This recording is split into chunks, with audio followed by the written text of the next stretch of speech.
मेरे जहन में एक बात आ रही है, सोच रहा हूं बोलूं या ना बोलूं, पर मैं बोल देता हूं। आप इतनी देर तक बोलती रही उपलब्धियों के बारे में, आप एक भी बार खांसी नहीं।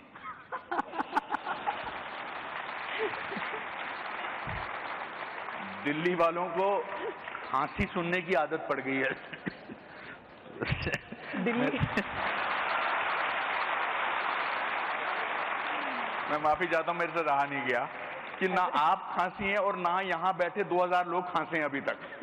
तो ये तो अपने आप में एक उपलब्धि है कि बहुत दिनों बाद दिल्ली में किसी को खांसते भी नहीं देख रहे हैं। अनुपम जी, दिल्ली को तो हम संभाल रहे हैं, मुझे तो चिंता पंजाब की है। हाँ, अच्छा।